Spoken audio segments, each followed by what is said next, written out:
सत्य का साहस।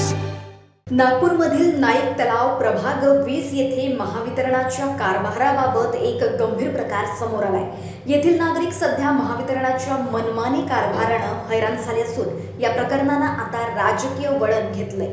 नाईक तलाव परिसरातील बिनाकी पॉवर हाऊसच्या कर्मचाऱ्यांवर असा आरोप आहे की ते कोणत्याही अधिकृत ओळखपत्राशिवाय नागरिकांच्या घरी जाऊन थेट वीज मीटर कापून नेत आहेत। धक्कादायक बाब म्हणजे कारवाई करण्यापूर्वी या कर्मचाऱ्यांकडे शासनाचा कोणताही ठोस आदेश किंवा GR नसल्याचं समोर आलंय। अनधिकृतपणे कारवाईमुळे संतप्त झालेल्या नागरिकांनी महाराष्ट्र नवनिर्माण सेनेचे विभाग उपाध्यक्ष पंकज खिची यांच्याकडे धाव घेतली। नागरिकांनी कार्यकर्त्यांना सोबत घेऊन पंकज खिची यांनी थेट बिनाकी महावितरण पॉवर हाऊस गाठले आणि अधिकाऱ्यांना जाब विचारला। चर्चेदरम्यान पंकज खिची यांनी असा आरोप केला की शासनाच्या नियमानुसार प्रत्येक कर्मचाऱ्यानं आपलं ओळखपत्र गळ्यात असणं बंधनकारक आहे।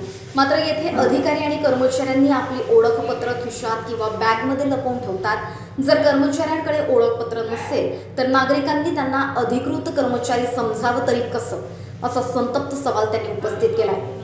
पंकज खिची यांनी शासनाला इशारा देत स्पष्ट केलंय की जे कर्मचारी नियमांचं पालन करत नाही आणि आपली ओळख लपवून मीटर कापून नेत आहेत अशा कर्मचाऱ्यांवर तात्काळ निलंबनाची कारवाई करण्यात यावी। जर ही मनमानी थांबली नाही तर मनसे रस्त्यांवर उतरून तीव्र आंदोलन करेल आणि त्याची सर्वस्वी जबाबदारी शासनाची राहील असा इशारा त्यांनी दिलाय।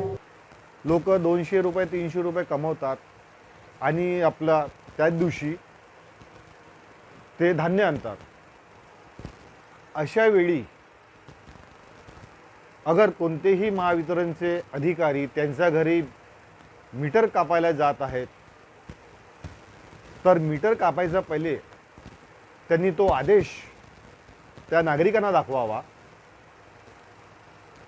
त्यानंतर मीटर कापावा। तो आदेश त्यांच्याजवळ नव्हता, त्यांची स्वतःची महावितरणची ID प्रूफ त्यांच्याजवळ नव्हती आणि ते लोकांच्या घरी मीटर कापायला जात आहेत।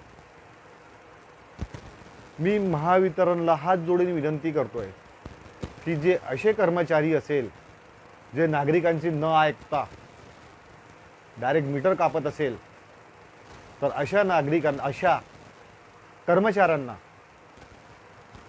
जो नागरिकांसोबत दुर्व्यवहार करत असेल अशा कर्मचाऱ्यांना इथून निलंबित करावं, नाहीतर दुसरीकडे पाठवावं।